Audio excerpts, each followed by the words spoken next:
Prego allora il dottor Nau di condividere il suo schermo.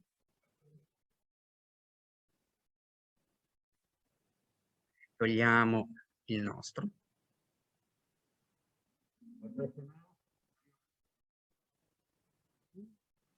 Eccolo.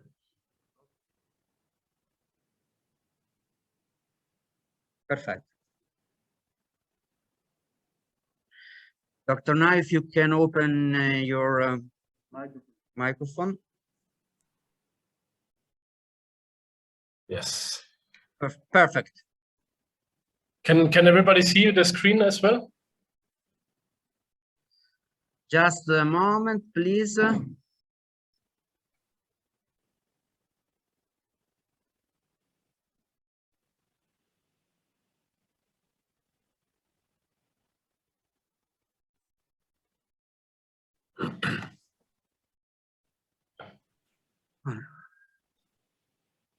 Eccolo. Perfetto. Okay. Okay, we are ready. Thank you very much. Thank you very much for the possibility to talk today. So my name is Erich Nau. I'm an archaeologist working at the Norwegian Institute for Cultural Heritage and mainly within archaeological geophysics. I'm going to talk, give a summary about the development during the last 10 years at NIKU. So I will talk a little bit about the background. So NIKU was part in the international research collaboration called the Ludwig Boltzmann Institute for Archaeological Prospection and Virtual Archaeology. So this is kind of the backbone of the methodology that we use in Norway today. So I will give a little bit of an overview over the developments and the research and development phase from between 2010 to 2015, and then since 2015 we're working on a standardized application of geophysics in Norway. So as said, it all started out in 2010 with the funding of the Ludwig Boltzmann Institute for Archaeological Prospection, international research collaboration, where NIKU, we are located in Oslo in Norway, was a partner since the beginning. And the LBI ArcPro is working on an interdisciplinary research program for the development of large-scale, effective, non-invasive technologies for the discovery and documentation of archaeological heritage. In terms of, so geophysical prospection is only part of this research program, but it's the important part for us at NIKU. So this means it was directed towards the development of motorized multi-sensor devices, also the implementation of automated positioning systems, and as well the development of data processing and visualization techniques, so own software development. So this means the basic idea was to go away from the more or less standard equipment that was used before 2010, so single channel manual systems, and to transform those into motorized equipment that can cover large areas and at the same time lead to an increased resolution of the collected data. So during this process, this was a multi-stage process. So it came from first testing to some very, very basic prototyping, and then into the workshop and actually building some of the equipment ourselves and combining different components from various producers, all more or less dedicated for the use in archaeology. So the main equipment existed before, but it's usually not created for the use on agricultural fields and so on. So there was quite a bit of research and development involved. So this is one of the very first ground penetrating radar systems, motorized ground penetrating radar systems, and the same has been done for motorized magnetometer devices. This, of course, led to several setbacks and issues during the time, but within those years, the equipment became more and more reliable, so that today we really can talk of a standardized equipment. So this is the hardware development. Then at the same time, several topics within software development had to be solved. So we see some software called Logovis. It's used for the navigation in the field. So whilst driving the mini tractor or the quad bikes, used for data collection and navigation in the field. Then special software, in this case AP Radar, used for the processing of those large amounts of collected data. So at least in 2010, when the whole thing started, there was no commercial software available that could deal with that huge amount of data that we intended to collect. And the third part is software development towards the data visualization and data management. So in this case, within a GIS, ArcGIS environment, some special extensions have been developed to manage those data and keep track of the entire data sets and do all the interpretation of the data further on in ArcGIS in databases. Now I want to give a little introduction into Norwegian archaeology. So as I've seen today previously, and I've known from before, the archaeology in Southern Europe, in Italy, and Central Europe as well is way more prominent and better preserved than in Norway. This is due to several reasons. So in Norway, if we talk of prominent archaeology and well-visible archaeology, it's very often burial mounds or the ring ditches around former burial mounds. We do have quite many cooking pits, so pits that were used for cooking in prehistoric times or in historic times as well. Those are also some of the largest and most prominent features. A whole lot of the archaeology is post holes, in this case quite nicely visible. In other cases it gets really, really difficult. And then thinking of small post holes with only 20-30 centimeter in diameter in often very challenging Norwegian geological conditions. So in this case we are based on top of a morainic ridge from the last glaciation. It gets really difficult to actually see and map the archaeology, and the same accounts for archaeological excavations, but even more so for archaeological geophysics. Then, of course, there is finds like this, the famous Oseberg ship. I'm not going to talk too much about this, but these are, of course, very, very rare finds, and we don't really have those, a lot of those.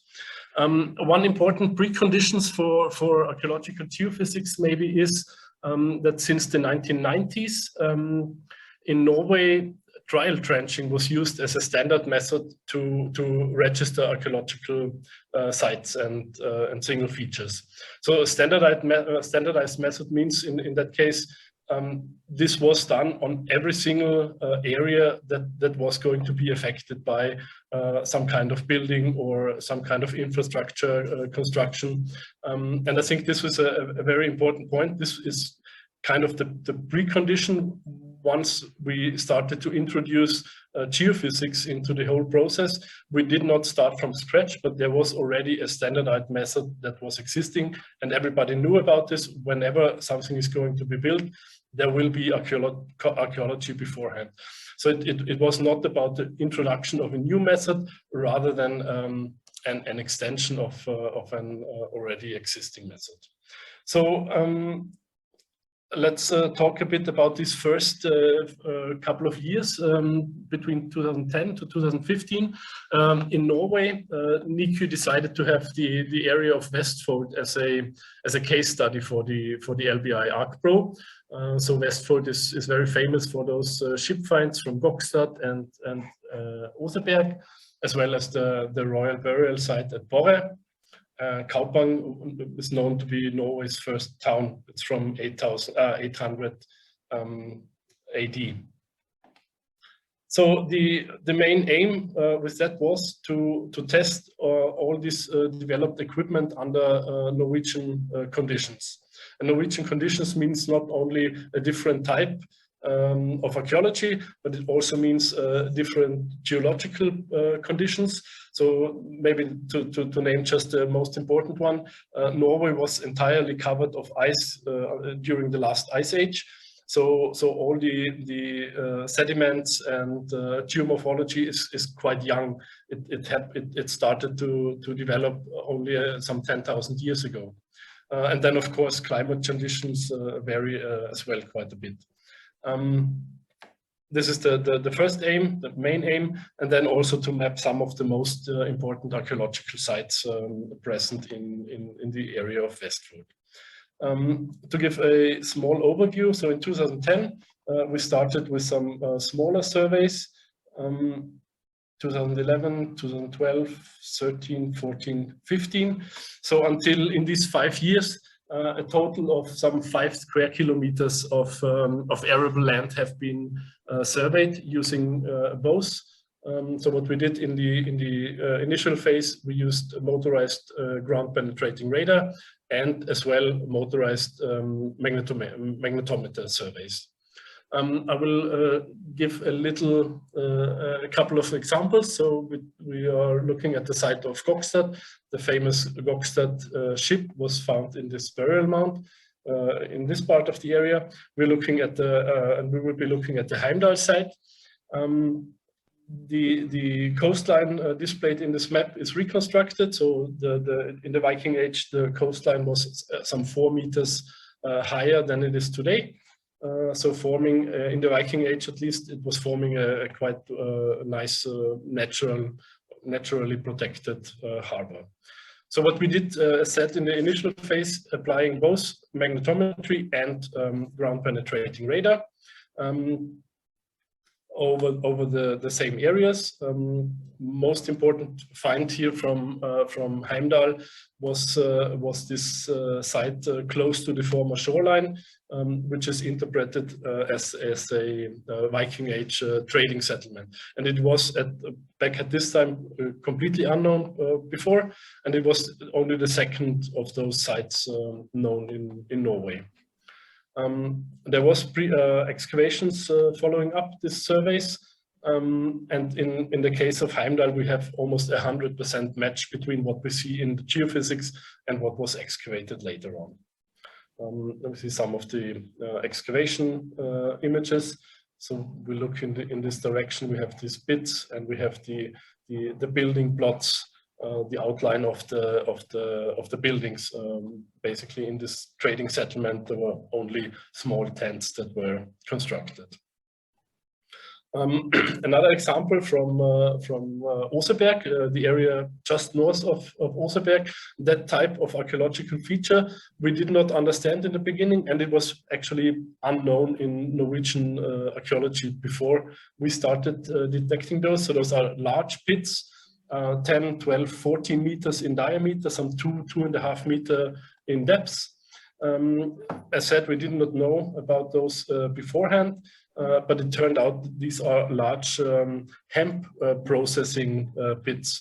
So this is more or less hemp production or hemp processing for the later production of ropes and sails for the Viking ships. So this production sites, they start in the Viking Age sometime and do continue in the medieval ages. Another example of those pits. And they probably have been detected by trial trenching before, or have not been detected. As you see, it's really a small difference or small variation in the topsoil color. so these sites, they have not been registered before. Another important point we talked about, we used both magnetometry and GPR. This is one example of a burial mound where we do see more or less the same result in both methods. But it's very often the case, we look at some magnetometry data, some nice anomalies that in many areas in Europe will be interpreted as archaeological pits. In Norway, these are very often stones. So stones have been transported by the glacier from around throughout the entire country. So we do have highly magnetic rocks in every case. So when in 2015 NIKU decided then to invest in own equipment and use this as a standardized method all throughout Norway, not only within this case study, it was clear pretty much from the beginning that only motorized high-resolution ground-penetrating radar is going to get the results that are needed, reliable results, because the other methods, they can be useful as well in several cases, but going out on and mapping large areas where there is no pre-knowledge existing, the other methods are just not suitable. So NIKU acquired Maler Mira arrays. So this is the large array from Maler with some 8 centimeter resolution and cross-line spacing, and everything is mounted within a custom-built survey mounting frame, and then all the additional equipment like the computer and the GPS is permanently installed in the vehicle and connected to the power supply of the vehicle. So this means we simply transport the equipment with a trailer, unload the equipment, and then turn on the single components, and within some 2 to 5 minutes maybe we are ready to go and start the survey wherever possible to drive. What we also have continued to work on is to equip these vehicles with some snow tracks. So in many parts of Norway, we can have 3 to 5 months of the year a solid snow cover. So we started to apply these as well. Works pretty fine in most cases. This is the only example so far where we got stuck with this kind of equipment in really deep snow that time. So since 2015, NIKU is applying this as a more or less standardized method. I will show this one example from the intercity construction in Vestfold. So this is a planned, currently already under construction railroad project, double-track railroad project. It spans over 14.5 kilometers and has an average width of some 120 to 150 meters, something like this. And NIKU, our job was to actually survey the entire accessible arable land within that planned railroad track. So this was just over 1 square kilometer that had to be surveyed with motorized ground penetrating radar. I will show some examples of those data. This is an example from northernmost area. We do see one clear outline. This is actually the wall ditches of a Iron Age building and some cooking pits around those. The data was interpreted, and then so there is no more standardized trenching after such projects. But based on the geophysics results, there will be some targeted test trenches to cover some of the structures detected in the geophysics to get some additional information, maybe dating material and stuff like this. And then if there is actually going to be so the geophysics and the trenching is done at the very early stage of this planning process. If there is, if the construction is already, if it has been decided this is going to happen, then the archaeological museums will come in at a later point and do the excavation just before the actual construction. Some of those cooking pits were really badly visible, and some of those post holes almost invisible. So in this case, really the geophysics did show much more than what was possible to detect in the excavation afterwards. Maybe one more example from that project. This is a very large single area, some 20 hectares, only that one area. And when interpreted afterwards, there is almost none archaeology that was visible in that case. And also the trenching afterwards did confirm there is no archaeology there. I will show some rather bad example. This is from Dilling, another railroad project. We did ground penetrating radar, about 3 hectares. The area was trenched afterwards, but in the conventional way with standardized trenches. And at a later point, it was also fully excavated. Really bad results for us, for the geophysics. This is the geophysical interpretation, some buildings, a couple of post holes and cooking pits. The excavation afterwards did show much more single features. So we have this graph. In the total, we have detected only some 18% of what was detected during the excavation afterwards. So we know we have some of those issues. So in order to tackle these issues, we have currently ongoing a monitoring project where we are out with the equipment 1 time every month. And you see from the pictures, there is a very strong variation in the conditions. And just some preliminary result. This is from Pore, one of those monitoring stations. In a January data set, we do see the outline of a Viking Age hall building quite nicely. So we do see all the single post holes. Just about 1 month later, in February, this should be February here, the building is almost disappeared. So we know some of the conditions that really hinder any archaeological or any detection of archaeological features. And I will actually like to stop with that example. That's probably the example some of you have heard of earlier. This was in 2019, the Jellestad ship find. Actually, the first Viking ship that was detected since 1905. So in over 100 years, there have been no Viking ship discoveries in Norway. It was possible with ground penetrating radar, and it was excavated during the past 2 years. And the results, they do match. This is again one example where we do have almost 100% match. So in total, maybe between 2010 and 2020, we have some 200 single projects and have covered a total area of more than 13 square kilometers with high resolution ground penetrating radar. And I would like to show this map.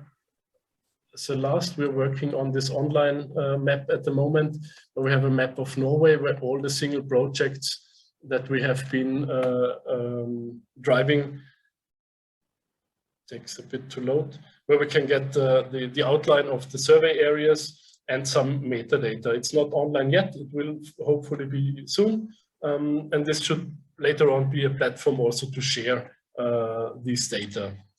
And with that, I would like to thank you very much, and mille grazie per l'attenzione.